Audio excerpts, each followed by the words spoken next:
In the sun-soaked landscapes of the Wild West, amidst the dust and gun smoke, one figure stands out among the legends: Doc Holliday.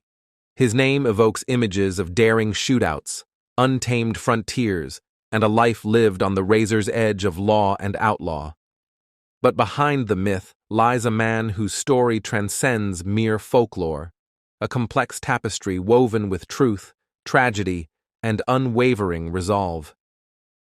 Join us as we peel back the layers of time to uncover the genuine essence of Doc Holliday, revealing the man behind the legend in all his gritty reality.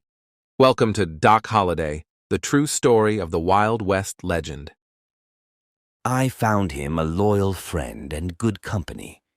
He was a dentist whom necessity had made a gambler, a gentleman whom disease had made a vagabond, a philosopher whom life had made a caustic wit, a long, lean, blond fellow nearly dead with consumption, and at the same time the most skillful gambler and nerviest, speediest, deadliest man with a six-gun I ever knew. Wyatt Earp, speaking of Doc Holliday. Doc Holliday embodied a multifaceted persona, embracing roles as a gambler, wanderer, refined gentleman, and formidable gunfighter. His alliance with Wyatt Earp led to his deputization in the turbulent town of Tombstone, Arizona, a pivotal moment preceding the infamous shootout at the OK Corral. Yet, to understand the origins of this enigmatic figure, one must delve into his familial lineage, notably his father, Henry B. Holliday, a man of diverse experiences and military service. Henry B. Holliday's life unfolded against the backdrop of historic conflicts, including the Cherokee Indian War and the Mexican-American War, where he demonstrated his mettle as a trained pharmacist and a valiant soldier. Rising through the ranks, he earned the esteemed title of Major in the Confederate Army during the tumultuous years of the Civil War. Returning from the Mexican-American War, Major Holliday arrived in Griffin, Georgia, accompanied by an orphaned Mexican boy named Francisco Hidalgo, emblematic of his compassionate spirit and sense of duty.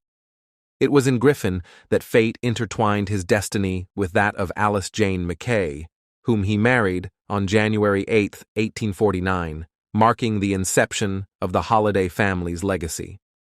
Tragically, the early years of marital bliss were tinged with sorrow as the couple welcomed their first child, Martha Eleanora, only to endure the heartache of her premature passing. Yet amidst the shadows of grief, a glimmer of hope emerged with the birth of their son, John Henry, fondly known as Doc, on August 14, 1851. Doc Holliday's early life is thus intricately interwoven with themes of family devotion, military honor, and indomitable spirit. A story that transcends mere legend, leaving an indelible mark on the Wild West.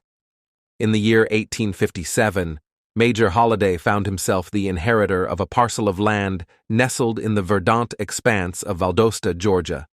Relocating with his wife Alice, son John, and the orphaned Francisco, they set roots in Lowndes County, where young John Henry commenced his education at the esteemed Valdosta Institute.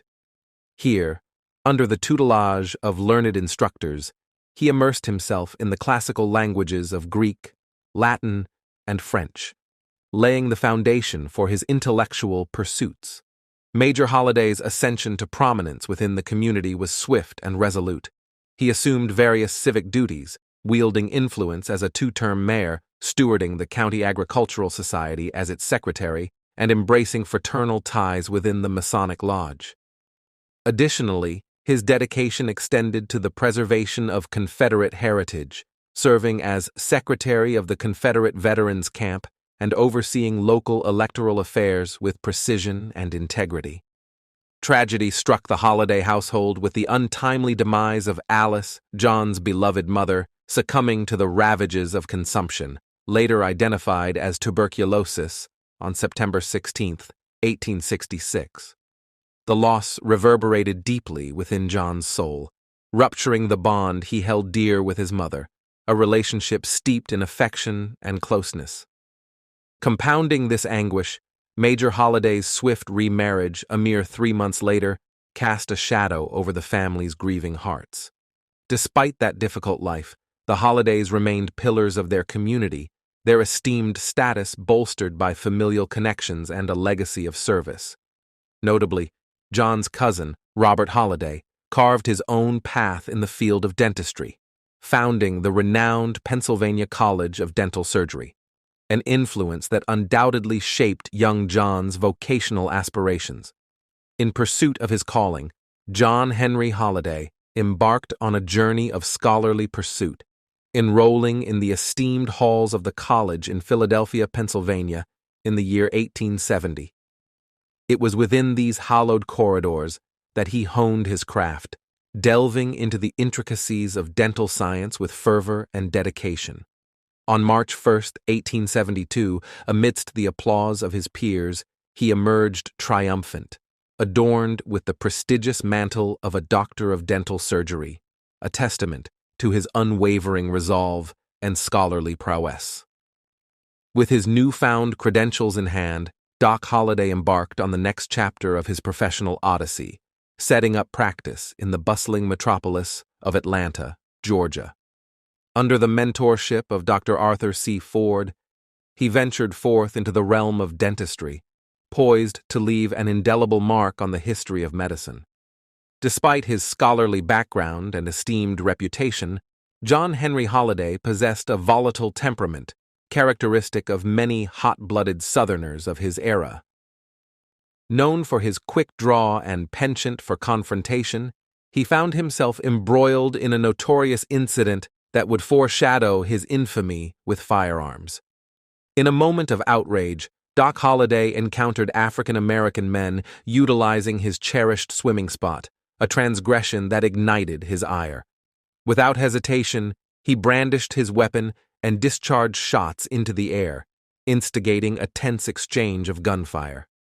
Miraculously, no lives were claimed in the altercation, marking the genesis of Doc's notorious affinity for the six-shooter, a predilection that would define his legacy in the Wild West. Amidst the tumult of his burgeoning dental practice, Doc Holliday faced a dire revelation that would forever alter the course of his destiny. The insidious grip of tuberculosis had seized hold of his frail frame, a cruel inheritance likely passed down from his ailing mother. Moreover, the affliction struck his adopted Mexican brother, further underscoring the pervasive threat lurking within their midst. Confronted with the grim prognosis delivered by medical practitioners, Doc Holliday grappled with the harsh reality of his mortality. Advised to seek solace in a drier climate to prolong his fleeting existence, he made the arduous decision to abandon his familiar surroundings and embark on a journey westward. In October of 1873, Doc Holliday bid farewell to his accustomed haunts and set forth on a pilgrimage to Dallas, Texas, a beacon of hope amidst the vast expanse of the frontier. Yet, amidst the haze of uncertainty shrouding his departure, whispers of another catalyst emerged, a shooting incident cloaked in ambiguity, prompting speculation regarding his sudden relocation. As Bat Masterson wrote in 1907, it was suggested that Doc was quickly transferred due to the infamous shooting in Georgia. Initially, Doc Holliday found solace in the realm of dentistry, collaborating with fellow practitioner Dr. John A. Segar in Dallas. However, as the relentless onslaught of coughing fits besieged his fragile frame during delicate dental procedures, his once thriving practice faltered, leaving Holliday grappling with the harsh reality of financial hardship. Forced to confront an uncertain future, he embarked on a quest to carve out a new path in the unforgiving terrain of the Wild West. Amid life on the frontier, Doc Holliday emerged as a figure of unparalleled distinction, an anomaly amidst the rugged outlaws and rough-hewn pioneers that populated the western frontier. Possessing a rare amalgamation of erudition and refinement, he defied conventional stereotypes with his fluency in Latin, virtuosity on the piano, and impeccable sartorial elegance, a testament to his cultivated upbringing and genteel Southern heritage. Yet, beneath the veneer of sophistication lay a tormented soul, haunted by the specter of his own mortality. The looming shadow of tuberculosis cast a pall over Doc's existence, a relentless reminder of his impending demise that colored his every action and decision. Struggling to reconcile his impending fate, he sought refuge in the chaotic realm of gambling, a realm where intellect and intuition converged to shape his destiny. As the smoke-filled saloons and dimly lit gambling dens of the West became his sanctuaries, Doc Holliday embraced the mantle of both participant and purveyor, dealing cards with a practiced hand and calculating mind. Yet, amidst the exhilarating whirlwind of chance and fortune, he found himself ensnared in the grip of despair, drowning his sorrows in the amber hues of potent spirits, a futile attempt to numb the gnawing ache of his mortality. Haunted by the specter of his own mortality, Doc Holliday navigated the precarious tightrope between life and death with a reckless abandon, a stoic resignation born of the knowledge that his days were numbered. In the haze of smoke-filled saloons and echoing laughter, he sought solace in the fleeting moments of euphoria that gambling provided, a temporary respite from the inexorable march of time. Yet, amidst the clamor of the frontier, Doc Holliday remained a paradox, a man of refined sensibilities and unyielding resolve, ensnared in the tumultuous embrace of a life lived on the precipice of existence.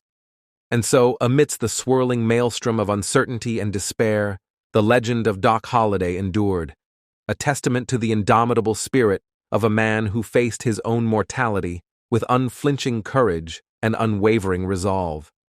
As Doc Holliday grappled with the specter of his mortality, he embarked on a perilous path, a gambler's journey. Recognizing the inherent risks of his chosen profession, he resolved to equip himself with the tools necessary for survival, arming himself with a six-shooter and a menacing blade. With unwavering dedication, he devoted himself to mastering the art of combat, honing his skills with relentless determination. The genesis of Doc's notoriety as a gunslinger manifested on January 2, 1875, in a fateful encounter with a local saloon keeper named Austin, a trivial disagreement escalating into a violent altercation. Though the echoes of gunfire reverberated through the streets, neither combatant suffered injury, yet both found themselves ensnared in the clutches of the law. Initially dismissed as a mere spectacle by the townsfolk, the gravity of Doc's lethal prowess soon became chillingly apparent. A mere few days later, the tranquility of Dallas was shattered by the chilling echo of gunfire once more, this time with deadly consequences. In a calculated display of marksmanship, Doc Holliday dispatched a prominent citizen with lethal precision, irrevocably altering the course of his fate. Fleeing the wrath of a vengeful populace, he sought refuge in the lawless enclave of Jacksboro, Texas, a haven for desperados and renegades, where the rule of law held little sway. Embracing the guise of a faro dealer, Doc Holliday wielded his newfound notoriety as a lethal asset, his reputation as a sharpshooter preceding him. During the frontier trials, he found himself embroiled in a series of deadly skirmishes, leaving a trail of bloodshed in his wake. Though death shadowed his every step, the specter of retribution remained elusive amidst the lawless expanse of Jacksboro. However, in the summer of 1876, disagreements turned violent, leading Doc to shoot down a soldier at Fort Richardson, prompting an investigation by the United States government. A large reward was offered for his capture, and Doc was soon in hot pursuit by the Army, Texas Rangers, U.S. Marshals, local lawmen, and ordinary citizens. Faced with the grim specter of imminent execution should he be apprehended, Doc Holliday fled for survival, seeking refuge in the untamed expanse of Apache country within the Kansas Territory, which now encompasses parts of Colorado. A trail of bloodshed marked his passage, with stops in Pueblo, Leadville, Georgetown, and Central City, each locale bearing witness to the grim toll exacted by his lethal blade. Settling in the bustling metropolis of Denver, Doc assumed the guise of Tom Mackey, finding employment as a faro dealer at Babbitt's house. For a time, he lingered in relative obscurity, his past transgressions veiled beneath the facade of anonymity. However, fate intervened in the form of a fateful altercation with Bud Ryan, a notorious figure within the gambling underworld. In a violent clash of wills, Doc's lethal blade nearly claimed Ryan's life, leaving him grievously wounded and scarred, a stark reminder of Doc's deadly prowess.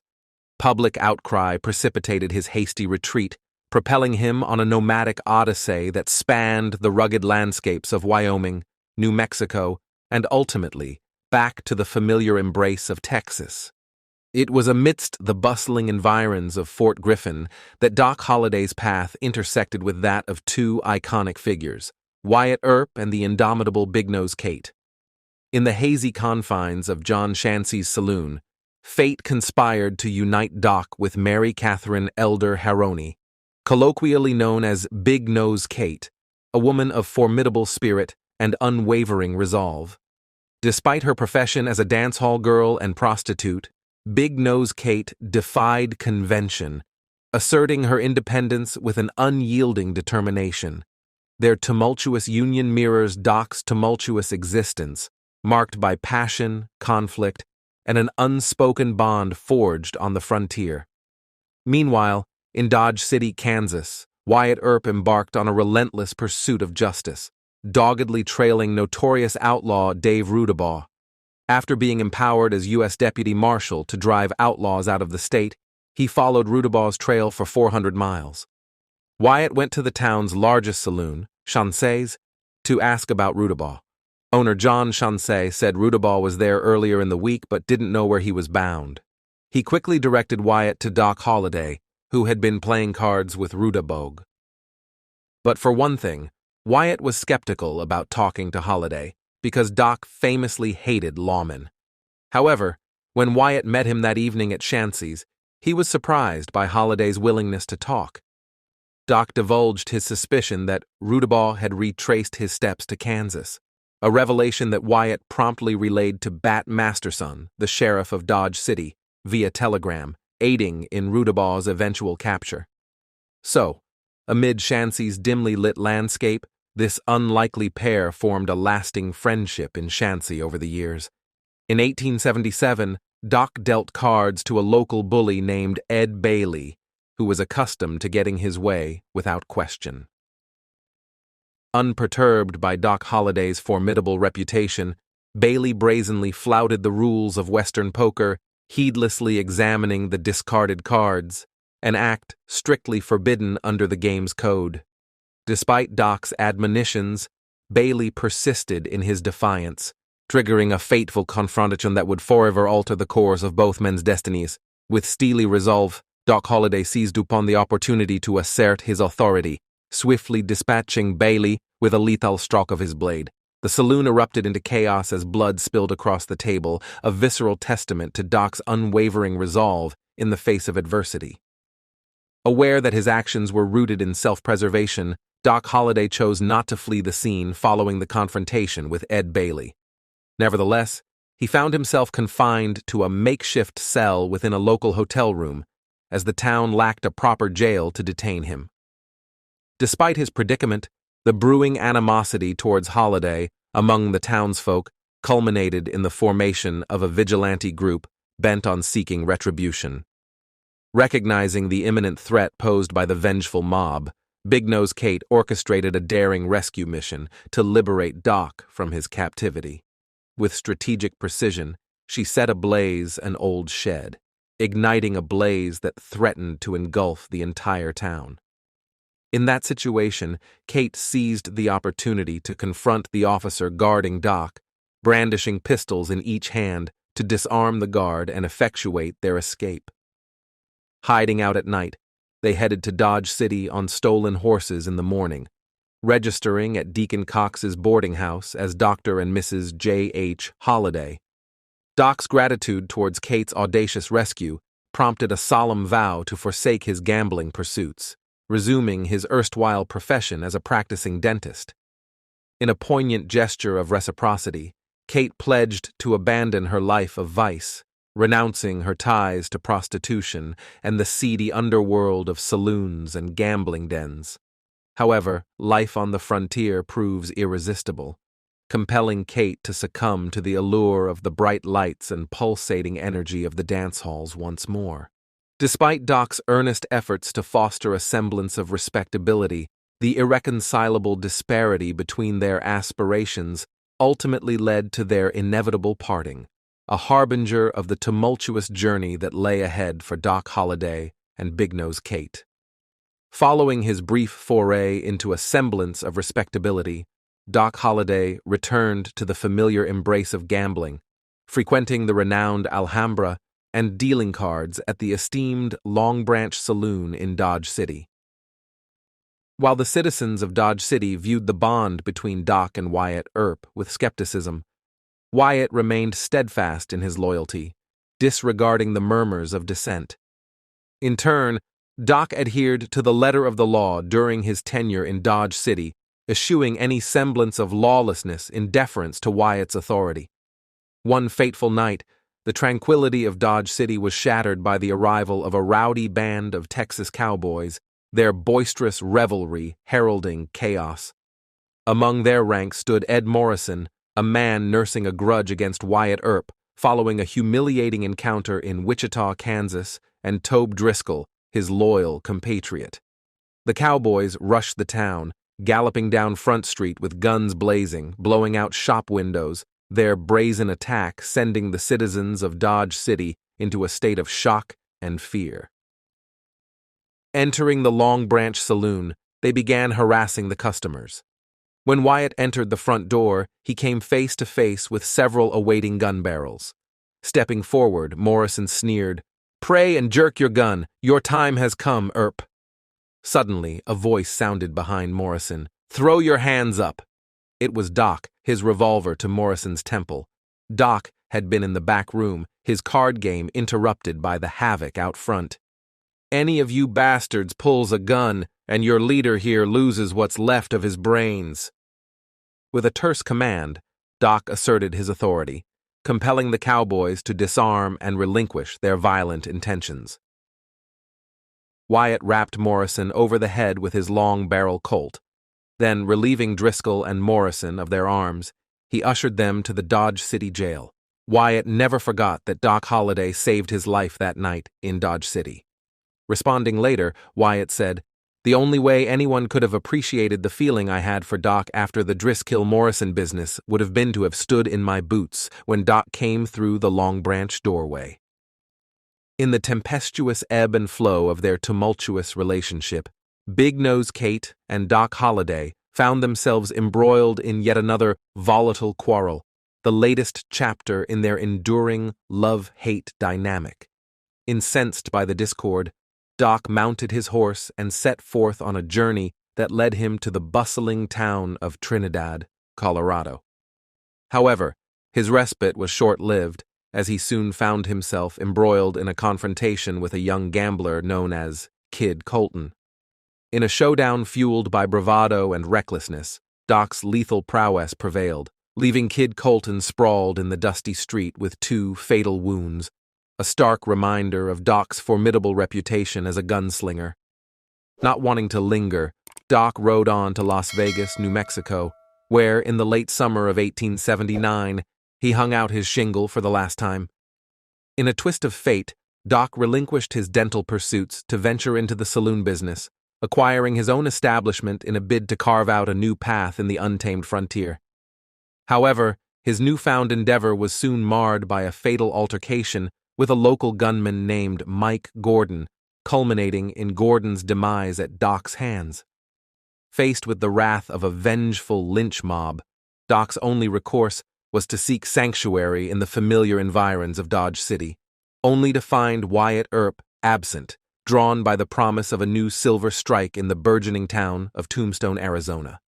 Bereft of allies and anchorless in Dodge City, Doc resolved to pursue Wyatt, setting his sights on the promise of a fresh start in the untamed West.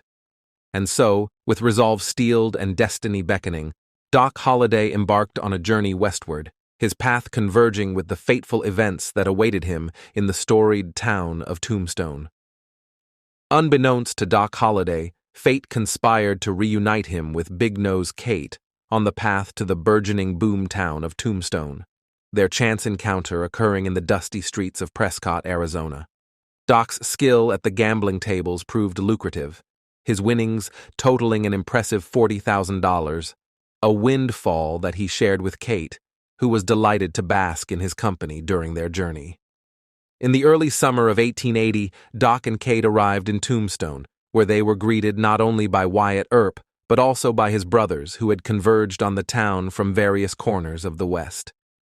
With Morgan recently arriving from Montana, James accompanying Wyatt from Dodge City, and Virgil assuming the role of Deputy U.S. Marshal in Prescott, the Earp brothers were poised to make their mark on the burgeoning silver mining town.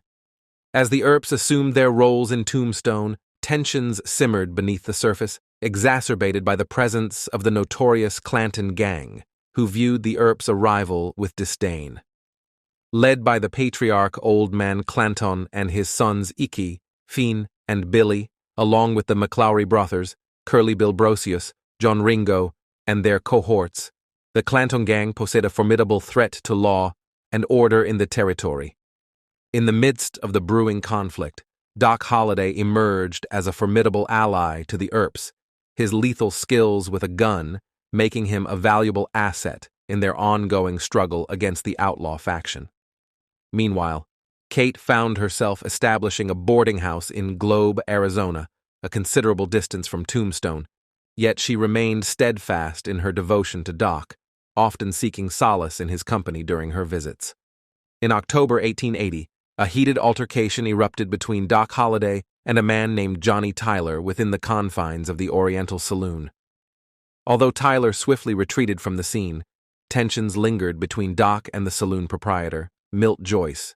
Predictably, the exchange escalated into violence, exacerbated by Doc's inebriated state, culminating in a series of gunshots that left Joyce and his bartender Parker injured.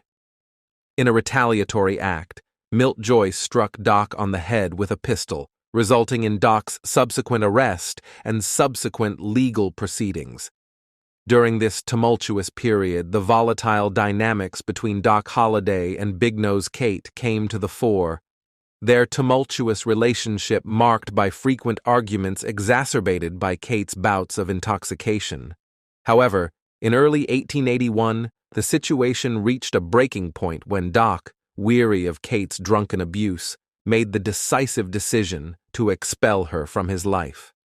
Amidst this personal turmoil, Doc found himself ensnared in a web of suspicion when, on March 15, 1881, a brazen holdup on a stagecoach near Contention resulted in the tragic deaths of the stage driver and a passenger. Seizing upon the opportunity, the cowboy faction wasted no time in implicating Doc Holliday as one of the masked perpetrators of the crime. In a twist of fate, the sheriff investigating the holdup encountered Kate during one of her drunken escapades, her tiradas against Doc still echoing in the aftermath of their tumultuous breakup.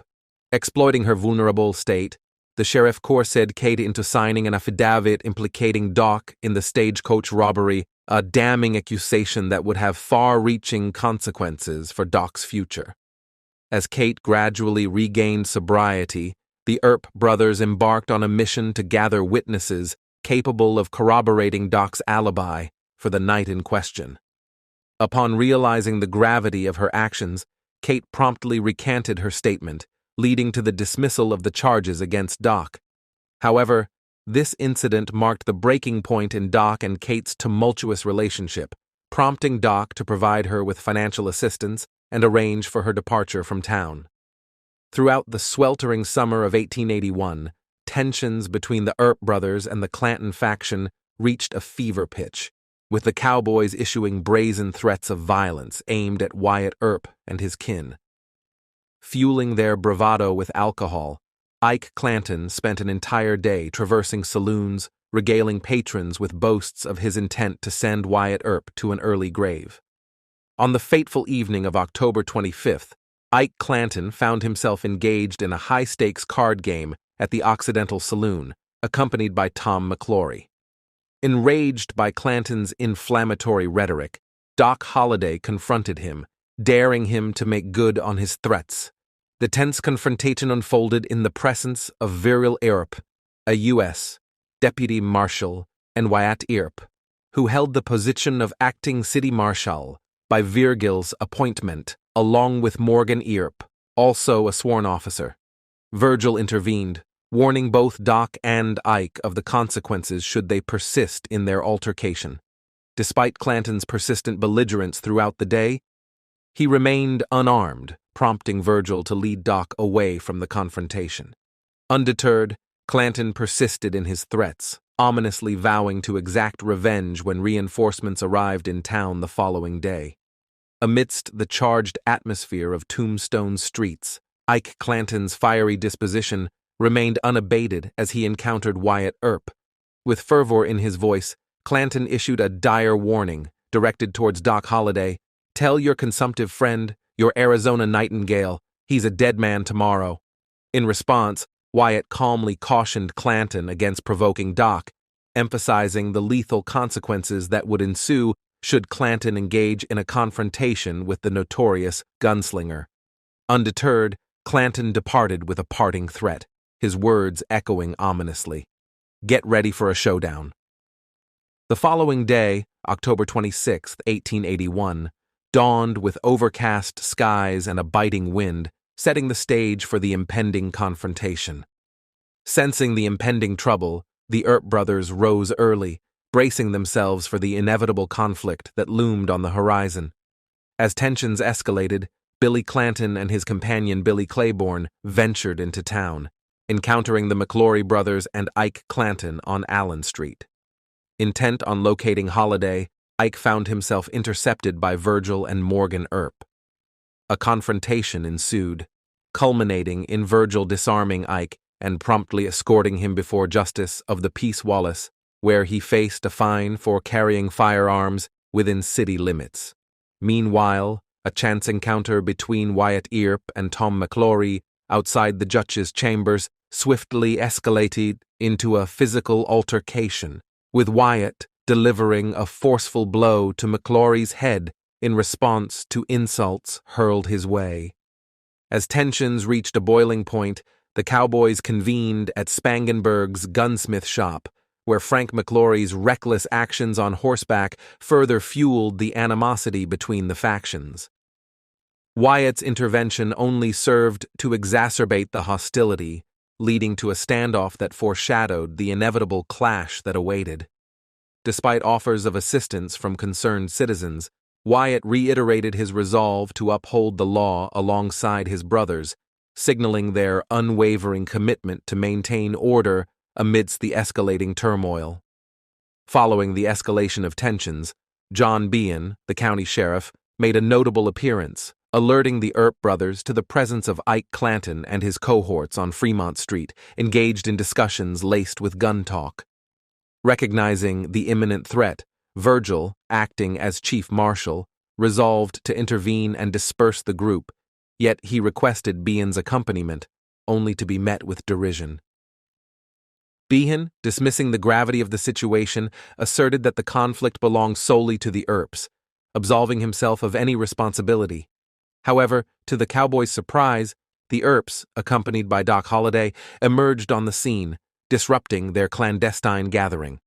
As tensions mounted, the two factions converged in a fateful encounter, with witnesses attesting to the stark contrast in attire and demeanor between the opposing sides.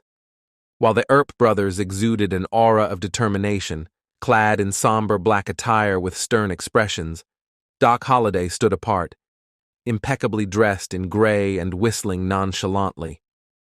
The confrontation culminated in a standoff, unfolding 90 yards down an alley from the OK Corral between Fly's Photo Gallery and Jersey's livery stable. Positioned at opposite ends of the alley, the Earps confronted the troublemakers, issuing a terse command for their arrest on grounds of disturbing the peace. Despite Virgil's attempt to defuse the situation, tensions remained palpable as both sides braced for a potential eruption of violence. In a pivotal moment, Virgil, opting for a non-confrontational approach, brandished a walking stick as a symbol of authority while entrusting Doc with a shotgun. However, as the rustlers tightened their grip, Morgan and Doc prepared to take decisive action, prompting Virgil to interject, seeking to avoid further escalation. The events that followed unfolded in a frenzied blur, encompassing a mere span of about 30 seconds. The eruption of gunfire commenced when Billy Clanton and Frank McClory ominously cocked their pistols, shrouding the alley in a haze of smoke and chaos. While the identity of the initiator remains obscured in history, it was Doc Holliday's bullet that found its mark first, piercing through Frank McClory's abdomen and sending his shot careening wildly, narrowly missing Wyatt Earp's coattail. Amidst the mayhem, Billy Clanton aimed his weapon at Virgil Earp, yet his intended shot veered off course when Morgan Earp's bullet found its mark, piercing through Clanton's ribcage and felling him. Meanwhile, Billy Claiborne, sensing imminent danger, hastily retreated from the scene, vanishing from sight before the chaos fully engulfed the alley. Ike Clanton, seized by panic, relinquished his firearm and pleaded for mercy, only to betray his brother Billy by attempting a hasty escape. As Wyatt Earp admonished Clanton for his cowardice, Ike momentarily surrendered, only to retrieve a concealed weapon and fire a final desperate shot towards Wyatt before disappearing into the chaos. The diversion momentarily distracted Morgan Earp, providing Tom McClory with an opportunity to inflict a grievous wound upon him. In response, Doc Holliday swiftly retaliated, unleashing a barrage of gunfire that silenced Tom McClory's threat once and for all. The ensuing silence shattered the stillness of the alley, prompting the townspeople to emerge from their homes and shops, bearing witness to the aftermath of the deadly confrontation. Wagons were hastily summoned to convey the wounded as doctors raced to tend to their injuries. The swift and brutal exchange of gunfire left Billy Clanton, Frank McClory, and Tom McClory lifeless, while Virgil Earp and Morgan Earp suffered injuries in the line of duty. As the dust settled, Sheriff Behan emerged, informing Wyatt Earp of his impending arrest. Subsequently, the Earps and Doc Holliday faced trial for murder, yet it was ultimately determined that their actions were justified within the confines of the law, marking the culmination of one of the Wild West's most infamous chapters. On January 17, 1882, a notorious altercation unfolded involving Wyatt Earp, Doc Holliday, and John Ringo, a moment often sensationalized in Western lore. While some accounts suggest that Ringo issued a challenge to the Earp brothers and Holliday, historical evidence contradicts this narrative. With Virgil and Morgan Earp nursing debilitating wounds sustained from a recent shootout, their capacity to engage in any confrontation was severely limited. Therefore, Ringo's purported challenge carried little genuine risk, given the slim possibility of its acceptance. Moreover, the Earps were cognizant of Ringo's inebriated state, recognizing that his actions were likely influenced by the effects of heavy drinking rather than sober intent. Tragedy struck once more on March 18, 1882, when members of the Cowboy Gang targeted Morgan Earp as he innocently engaged in a game of pool at Campbell and Hatch's saloon. A shot rang out from the darkness of the alley, fatally striking Morgan in the back. His lifeless body was attired in attire provided by Doc Holliday and solemnly shipped to his grieving parents in Colton, California, for burial. In the aftermath of this heinous act, tensions soared as the Earp party encountered Frank Stillwell and Ike Clanton at the Tucson Railroad Station just 2 days later. In a swift and decisive response fueled by a thirst for justice, Wyatt Earp pursued Stillwell, relentlessly chasing him down the tracks and unleashing a barrage of gunfire that left Stillwell riddled with fatal wounds. A subsequent coroner's jury identified Wyatt Earp, along with his brother Warren Earp, Doc Holliday, Texas Jack Vermillion, and Sherman McMasters, as the individuals responsible for Stillwell's demise, leading to the issuance of warrants for their arrest. Yet, for Wyatt Earp, this was merely the initial step in his quest for retribution against those who had targeted his family. Driven by a relentless pursuit of vengeance, Earp and his loyal companions embarked on a relentless pursuit of justice. On March 21, 1882, they set out in search of Pete Spence, a prime suspect in Morgan's murder. Although Spence eluded capture, they encountered Florentino Cruz, who, under duress, divulged vital information implicating himself and others in Morgan's killing. In a swift and uncompromising act of retribution, Earp and his men administered justice, filling Cruz with a barrage of bullets.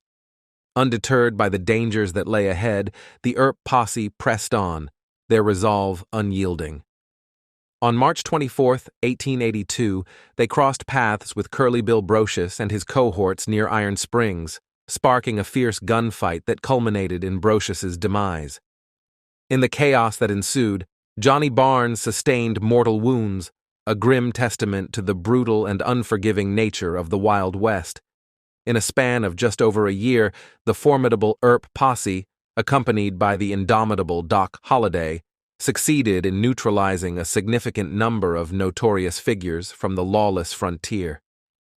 Among the casualties were Old Man Clanton, Billy Clanton, Frank McClory, Tom McClory, Frank Stillwell, Indian Charlie, Dixie Gray, Florentino Cruz, Johnny Barnes, Jim Crane, Harry Head, Bill Leonard, Joe Hill, Luther King, Charlie Snow, Billy Lang, Zwing Hunt, Billy Grounds, and Hank Swilling. Pete Spence, recognizing the inevitability of his fate, surrendered to the authorities, seeking refuge within the confines of a prison cell. In May 1882, Wyatt Earp and Doc Holliday bid farewell to Tombstone, vowing never to return to the tumultuous town that had been both their haven and their battleground. Despite their departure, their thirst for justice remained unquenched as they pledged to pursue retribution against their remaining adversaries, including Ringo, Clanton, Spence, and Swilling. Departing on horseback to Silver City, New Mexico, they divested themselves of their steeds before embarking on a stagecoach journey to Deming, where they would board a train bound for Colorado. Upon their arrival in Denver, however, Doc Holliday found himself ensnared in the clutches of the law once more, arrested by a certain Perry Mallon. Mallon's familial connection to Johnny Tyler, a longtime adversary of Holliday's and a reputed gunfighter whom Doc had expelled from Tombstone, led some to speculate about ulterior motives behind the arrest. On May 22, 1882, while Doc was in jail, the Denver Republican printed the following: Holliday has a big reputation as a fighter and has probably put more rustlers and cowboys under the sod than any other man in the West. He had been the terror of the lawless element in Arizona, and with the Earps, was the only man brave enough to face the bloodthirsty crowd which has made the name of Arizona a stench in the nostrils of decent men. Mallon, in his account to the paper, asserted his proximity to the moment Curly Bill Brocious met his demise. Doc related his thoughts. 8 rustlers rose from behind the bank and poured from 35 to 40 shots at us. Our escape was miraculous. The shots cut our clothes and saddles and killed one horse but did not hit us. I think we would have been killed if God Almighty wasn't on our side. Wyatt Earp turned loose with a shotgun and killed Curly Bill.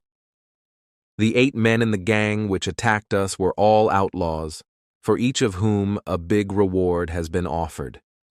If Mallon was alongside Curly Bill when he was killed, he was with one of the worst gangs of murderers and robbers in the country. Finally, Doc's legal troubles regarding extradition to Arizona came to a close. On May 30th, 1882, the Rocky Mountain News printed, Doc Holliday's case was finally disposed of by Governor Pitkin yesterday, His Excellency deciding that he could not honor the requisition from Arizona. The district attorney's office was represented by Honorable I.E. Barnum, Assistant District Attorney, who was accompanied on his visit to the governor by Deputy Sheriff Linton and Sheriff Paul of Arizona. Among others present were Deputy Sheriff Masterson, Bat of Trinidad, and several friends of Holliday.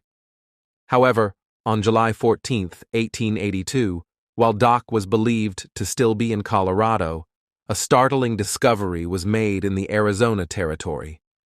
John Yost, a teamster, stumbled upon a lifeless body entangled amidst the branches of an oak tree east of the Dragoon Mountains. A fatal bullet wound marred the right temple of the deceased, with the bullet exiting through the crown of the head. The unfortunate victim was identified as John Ringo, a sworn adversary of Doc Holliday.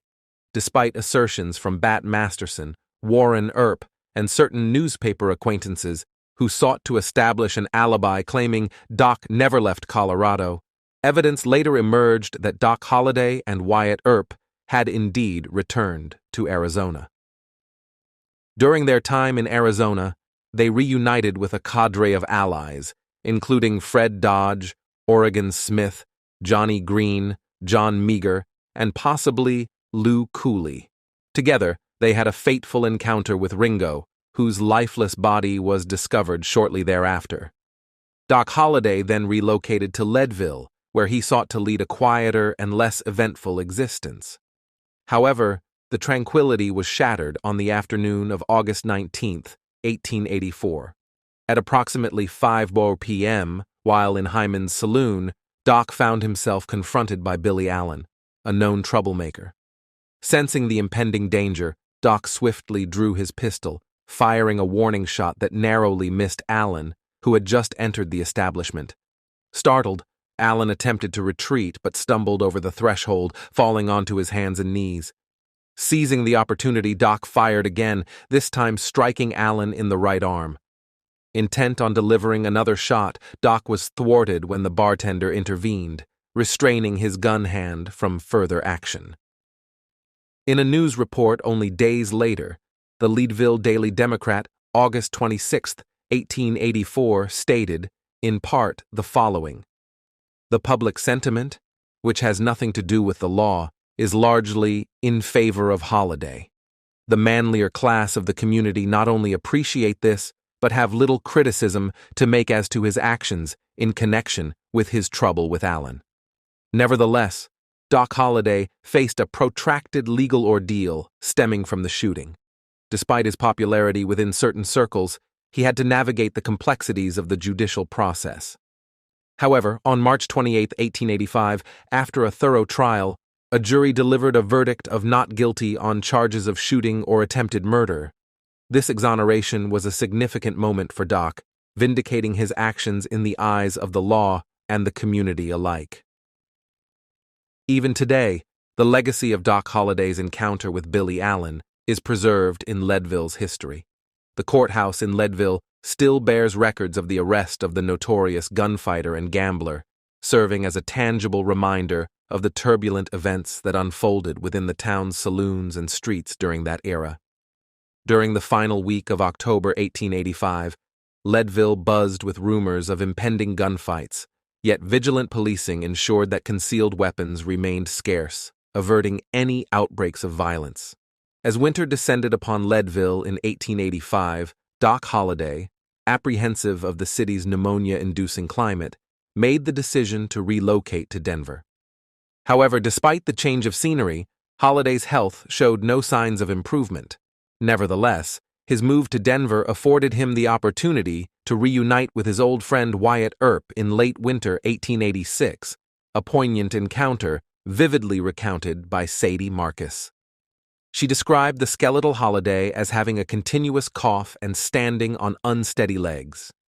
Doc's physical condition continued to deteriorate, prompting him to seek solace in the purported healing properties of the Yampa hot springs and sulfur vapors in Glenwood Springs, Colorado, in May 1887. Checking into the esteemed Hotel Glenwood, Doc's health failed to rally, and he spent his final 57 days bedridden, with 14 of them lost to delirium. However, on November 8, 1887, a moment of lucidity graced him as he calmly requested a glass of whiskey, a fitting indulgence for the iconic gambler. Reflecting on his bare feet, he uttered a wry observation, "This is funny," before passing away, defying his own expectations of meeting his end in a blaze of gunfire with his boots on. Doc Holliday's demise marked the conclusion of a tumultuous life shaped by the Wild West's unforgiving frontier. His stoic acceptance of mortality, coupled with his grim anticipation of a violent demise, encapsulated the fatalistic spirit of the era. Despite the inevitability of his fate, Doc's legacy endures as a testament to the enduring allure and peril of the frontier lifestyle, immortalized in Western legend. His obituary, appearing in the Leadville Carbonate Chronicle on November 14, 1887, stated the following: "There is scarcely one in the country who had acquired greater notoriety than Doc Holliday, who enjoyed the reputation of being one of the most fearless men on the frontier, and whose devotion to his friends in the climax of the fiercest ordeal was inextinguishable. It was this, more than any other faculty, that secured for him the reverence of a large circle who were prepared on the shortest notice to rally to his relief." Doc Holliday's final resting place in Glenwood Springs Cemetery, overlooking the picturesque valley below, was a poignant reminder of his tumultuous journey through life. However, due to treacherous icy conditions at the time of his passing, his interment was situated at the base of the hill, with plans to relocate his remains once the ice thawed. Regrettably, this intention was never realized, and as time passed, urban development encroached upon the once solitary burial site. Today, while a marker stands in the cemetery, Doc Holliday's actual resting place likely lies within the confines of a residential backyard, a stark juxtaposition to the rugged frontier landscape he once roamed. Doc Holliday's own accounts of his brushes with death paint a vivid picture of the perilous existence he led, surviving no less than 9 near-fatal encounters, including 4 attempted hangings and enduring 5 gunshot wounds. Doc Holliday's life was a testament to his remarkable resilience in the face of adversity. Yet, the exact tally of lives claimed by Holliday's hand remains shrouded in mystery, a testament to the enigmatic nature of this legendary figure whose exploits continue to fascinate and intrigue generations of Western enthusiasts. The legend of Doc Holliday continues to captivate us with its tales of bravery, loyalty, and frontier justice. As we peel back the layers of history, we discover a complex man whose life was as tumultuous as the era in which he lived. Through his remarkable exploits, Doc Holliday has etched his name into Western lore, forever cementing his status as one of the most iconic figures of the Wild West. If you enjoyed diving into the true story of Doc Holliday, be sure to subscribe to our channel for more captivating tales from the pages of history. Don't miss out on our upcoming videos exploring the lives of other legendary figures and unraveling the mysteries of the past. Thanks a lot.